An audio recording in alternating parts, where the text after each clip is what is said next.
कोई व्यक्ति mutual fund में इन्वेस्ट करना चाहता है तो उसको कौन सी ज़रूरी बातें हैं एक बिगिनर के लिए कि जो उसे ध्यान में रखनी चाहिए? मैम देखिए, आज की डेट में इतना डिजिटलाइजेशन हो गया है कि हर चीज़ आपको यूट्यूब पे यहाँ मिलता है, बट हमें लगता है कि फिर भी आपको कुछ चीज़ों का ध्यान रखना चाहिए। पहली चीज़ ये है कि आप किस गोल के लिए पैसा लगा रहे हैं, मतलब आपका एक रीज़न होना चाहिए। अब एग्जांपल लेते हैं, कोई कहता है जी मुझे जैसे आप प्राइवेट में जॉब कर रहे हैं, आपके पास पेंशन नहीं है, तो आपको लगता है कि लेट से 15 साल 20 साल बाद मेरे को एक इनकम आनी चाहिए। किसी की फैमिली है, किसी के बच्चे हैं, उनको एजुकेशन लिए चाहिए, तो ऐसा रहता है हर एक का एक उद्देश्य या गोल होना चाहिए कि वो पैसा क्यों लगा रहा है। उसके बाद रहता है उद्देश्य के बाद रिस्क। एक आदमी को कितना डर लगता है अगर उसका पैसा माइनस होता है, चाहे वो पेपर्स में हो रहा है, बट एक बार तो वो दिखता है आपको माइनस होता है। तो वो चीज़ों का ध्यान रखना पड़ता है कि आपका गोल क्या है या उद्देश्य, यानी कि आप 5 साल के बाद पैसा चाहिए, 10 साल बाद चाहिए, 20 साल के बाद चाहिए, और आपको डर कितना लगता है कि अगर लेट से मार्केट नीचे जाती है, आपका पैसा 10% कम हो गया, 20 हो गया, आप डरेंगे तो नहीं। तो ये सारी चीज़ों को शुरू में ध्यान रखना होता है। आपके रिस्क और आपकी अवधि के हिसाब से ही फंड सिलेक्शन से हमें पैसा लगाना चाहिए। ठीक है, आपने रिस्क की बात तो इसमें बता दी है, लेकिन अब कई लोगों के दिमाग में ये होता है कि अच्छा ठीक है म्यूचुअल फंड में इन्वेस्ट तो कर रहे हैं, लेकिन कई लोगों को ये नहीं पता होता ये कितने टाइप के होते हैं।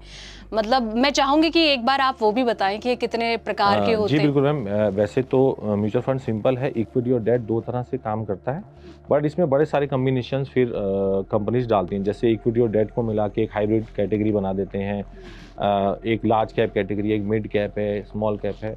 बेसिकली क्या है, इक्विटी जिसमें शेयर्स में पैसा लगेगा, जिसमें रिस्क होता है, हमें वो लॉन्ग टर्म के लिए करना है।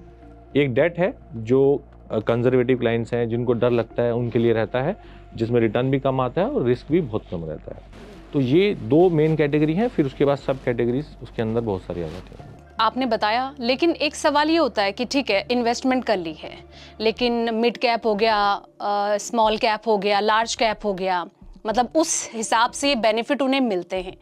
तो अगर कोई इन्वेस्ट कर रहा है तो उसको कौन सी चीज़ों का ध्यान रखना चाहिए, क्योंकि वो पैसा तो लगा रहा है, लाइक अगर 20,000 रुपये अपनी जेब से निकाल के वो लगा रहा है, तो उसके लिए उस टाइम पे ये सोचना इंपॉर्टेंट हो जाता है कि वो कौन से कैप में पैसा लगाए, कहाँ पर इन्वेस्ट करे अगर म्यूचुअल फंड में वो लगा रहा है। जी बिल्कुल मैम, देखिए फिर वही जो मैंने पहले भी बोला, उद्देश्य और रिस्क।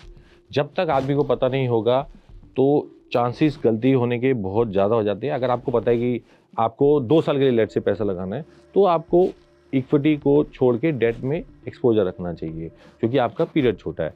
वैसे अगर आप 5 साल 10 साल के लिए पैसा लगा रहे हैं तो आप इक्विटी को बढ़ा सकते हैं।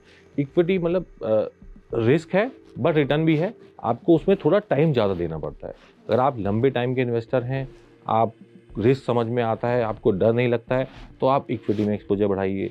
अगर आपका कोई शॉर्ट टर्म गोल है, लेट्स से किसी का गोल है कि 2 साल बाद मुझे गाड़ी खरीदनी है, एक शॉर्ट टर्म गोल हो गया, उसके लिए इनिशियल मनी 5 लाख चाहिए, 10 लाख चाहिए, आप उसको डेट फंड्स में लगा के भी कर सकते हैं, क्योंकि मार्केट वोलेटाइल है, समटाइम्स 1 साल 2 साल भी वो ऊपर नीचे रहती है। बट अगर आप लंबे टाइम में देखेंगे तो मार्केट अच्छी रहने की उम्मीद रहती है और पैसा आपका अच्छा बढ़ता है। तो लंबे टाइम के इन्वेस्टर को इक्विटी में रहना चाहिए। तो वही है गोल और आपके जो है रिस्क, उसके ऊपर ही मैडम सारी चीज़ें डिपेंड करती हैं। लेकिन सर आपने बताया कि लंबे टाइम के लिए इन्वेस्ट करना चाहिए, लेकिन जो बिगिनर हैं उनके लिए तो एक बड़ा रिस्क हो जाएगा ना कि अगर वो लंबे टाइम के लिए इन्वेस्ट कर रहे हैं, अपनी पॉकेट से ज़्यादा पैसे भी लगा रहे हैं। तो मैं ये चाहूँगी कि आप ये चीज़ भी बताएं कि जो अगर छोटी अमाउंट इन्वेस्ट करना चाहते हैं तो मैक्स टू मैक्स कितनी अमाउंट वो हो सकती है? मैम देखिए, अमाउंट तो वैसे म्यूचुअल फंड 500 रुपये से भी शुरू हो जाते हैं। मंथली SIP आपको करनी है। एज अ बिगनर लेट से कोई 22 साल का 23 साल का बच्चा आता है और वो जॉब में लगता है, अगर वो इन्वेस्ट करता है, अगर वो शुरू से मैम अगर अपना उद्देश्य या गोल बना के चलता है और वो उसी उद्देश्य के हिसाब से पैसे लगाता है। अब मैं एग्जांपल लेते हैं कि जैसे आप हैं, लेट से आप 1 लाख रुपये महीना कमा रहे हैं। अब मैं आपको नहीं बोल सकता कि आप 500 रुपये करें, क्योंकि आपका उद्देश्य है, मान लेते हैं आप रिटायरमेंट में आपको एक अच्छा अमाउंट 1 करोड़ चाहिए मान लेते हैं, तो वो 500 रुपये से मैंने अचीव नहीं होगा 15-20 साल में, तो आपको ज़्यादा अमाउंट लगाना पड़ेगा। उसके लिए फिर आपको आपके जितनी आपकी करंट आज कैपेसिटी है, सैलरी है, उसके हिसाब से और आपके उद्देश्य और रिस्क के हिसाब से आपको पैसा लगाना चाहिए। हमने अभी तक जो ट्रेंड देखा है इंडिया के अंदर, ऑन एन एवरेज 30% इन्वेस्टमेंट रहती है। जो भी आप कमा रहे हैं उसका 30% लोग इन्वेस्ट करते हैं इंडिया के अंदर। तो आप उस कैलकुलेशन से भी कर सकते हैं, या फिर आप अगर उद्देश्य से चलते हैं, जैसे जैसे आपकी सैलरी बढ़ती जाए आप धीरे धीरे पैसे बढ़ाते जाएं और अपने गोल की तरफ चलते जाएं, तो वो भी कर सकते हैं। तो मुझे लगता है कि हर एक का मिनिमम अमाउंट अलग रहता है। वैसे म्यूचुअल फंड के लिए 500 रुपये से भी हम स्टार्ट कर सकते हैं मंथली SIP। हाँ, मतलब एक कॉमन पीपल के लिए 500 रुपए अगर वो लगा रहा है तो वहां से वो म्यूचुअल फंड में इन्वेस्ट कर सकता है। सर, एक सवाल मेरा ये कि SIP का बड़ा ट्रेंड चल रहा है, हम देख रहे हैं कि लोग ज्यादा से ज्यादा इन्वेस्ट कर रहे हैं SIP में, उन्हें प्रॉफिट भी हो रहा है कि मतलब यही चीज है कि इन्वेस्ट कर दिया, रिटर्न भी अच्छा मिल रहा है उन्हें। लेकिन क्या लगता है कि अगर एक बिगिनर SIP में इन्वेस्ट करने की सोच रहा है तो उसके लिए प्रॉफिटेबल होगा? मैम देखिए, बिगिनर के पास सबसे बड़ी एसिड होती है कि उसके पास टाइम बहुत लंबा है। एक 22-23 साल का बच्चा है, अगर वो लेट से 50 तक भी काम करता है तो उसके पास 27 साल हैं पैसे को सेव करने के। और एक 50 साल का कर रहा है आदमी तो मैक्सिमम वो 10 साल कर सकता है, क्योंकि 60 में उसको एटलीस्ट इनकम, तो उसको रिटायरमेंट हो जाएगा तो इनकम चाहिए। तो हमें लगता है कि जितने बिगिनर्स हैं उनको SIPs करनी चाहिए, और जब भी उनको मौका लगे थोड़ा थोड़ा लमसम भी डालना चाहिए, जिससे कि जो उनका उद्देश्य है और जल्दी पूरा हो। मान लेते हैं हमने सोचा 50 साल की उम्र में 1 करोड़ चाहिए, और अगर हमें 45 में पूरा होता है तो कोई बुराई नहीं है। 50 तक जाते जाते वो 1.25 भी हो सकता है, 1.5 भी हो सकता है। तो हमें लगता है कि जो बिगिनर है SIP शुरू करनी चाहिए।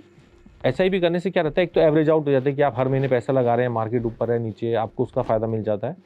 दूसरा, बिगिनर्स जो होते हैं उनके अंदर जो डर होता है कि कभी मेरा पैसा नुकसान में तो नहीं जाएगा, माइनस तो नहीं होगा, तो वो भी धीरे धीरे करके छोटा छोटा पैसा लगता है। तो उनको अगर नीचे भी जाता है, मान लो किसी ने 1000 रुपये महीना भी किया, अगर मार्केट गिरी भी तो 1000 का 900 हो जाएगा, मतलब 800 हो जाएगा, पर वो छोटा सा अमाउंट गिरता है। तो उसको धीरे धीरे जब वो मार्केट बढ़ेगी, उसका पैसा बढ़ेगा, तो उनको एक समझ में आ जाता है कि लॉन्ग टर्म में हमारा पैसा बढ़ना है और अच्छी रिटर्न आनी है। तो मुझे लगता है एज बिगिनर्स को तो SIP शुरू करनी ही चाहिए। बिगिनर्स क्या, सबको करनी चाहिए। और शुरू करने का मैडम कोई टाइम नहीं है, जैसे ही मेरे को लगता है कि आप कमाना शुरू करते हैं आपको पैसा डालना शुरू कर देना चाहिए। जैसे कि शेयर मार्केट में जिस तरीके से हम देख रहे हैं कि पहले उतना इन्वेस्टमेंट नहीं होता था, लेकिन अब तेज़ी से लोग ट्रेडिंग शुरू कर रहे हैं, उसमें इन्वेस्ट कर रहे हैं। और क्या लगता है कि शेयर मार्केट में इन्वेस्ट करना ज़्यादा बेनिफिट है या फिर म्यूचुअल फंड में? क्या कंपैरिजन में आपसे जानना चाहूँगी, क्या सही है? मैडम मैं ऐसे कहता हूँ, एग्जांपल लेते हैं कि आपके पास 100 रुपये है लगाने के लिए, तो पहले आपको ये डिसाइड करना है कि आपको इक्विटी में कितना जाना है, आपको डेट में या FD में या बाकी जगह कितना पैसा रखना है, आपको गोल्ड कितना लेना है, आपको प्रॉपर्टी लेनी है तो कितनी लेनी है। डाइवर्सिफिकेशन बहुत ज़रूरी है। उसके बाद आप एक कैलकुलेशन किया कि आपने बोला लेट से मेरे 100 रुपये में से 25 रुपये में इक्विटी में लगा सकते हैं। तो मुझे लगता है कि जो बिगिनर्स हैं, जिनको नॉलेज नहीं है, जिनके पास टाइम नहीं है, उनको म्यूचुअल फंड से ही स्टार्ट करना चाहिए। म्यूचुअल फंड में सबसे बड़े फ़ायदा क्या है मैंने, एक तो डाइवर्सिफाइड है, आपको डाइवर्सिफाइड पोर्टफोलियो मिलेगा। एक फंड मैनेजर मैनेज कर रहा है, 50 से 60 कंपनियां में वो पैसा लगा रहा है, वो इमोशंस को होल्ड कर रहा है। जैसे आपने कोई शेयर खरीदा, अब वो माइनस हो गया तो आप क्या करेंगे, उसको एवरेज आउट करने की कोशिश करेंगे। बट फंड मैनेजर ऐसा नहीं करता, उसको लगता है कि अगर रिटर्न नहीं दे रहा है तो उससे बाहर आके वो दूसरी कंपनी में चला जाएगा। तो वो इमोशंस को भी आपकी टेक केयर करता है। दूसरी चीज़ ये है कि एक छोटे से अमाउंट से आप चालू कर सकते हैं। तीसरी चीज़ ये है कि अगर आपको टैक्स सेविंग चाहिए ATC में, तो म्यूचुअल फंड्स में ऐसे फंड्स भी आते हैं जो आपको टैक्स बेनिफिट्स भी देते हैं। तीसरा, फंड मैनेजर मैनेज कर रहा है, आपको टाइम नहीं देना, आपको कम टाइम और कम नॉलेज के अंदर, कम रिस्क के अंदर अच्छा रिटर्न मिल सकता है। तो शेयर्स में रिस्क ज़्यादा है।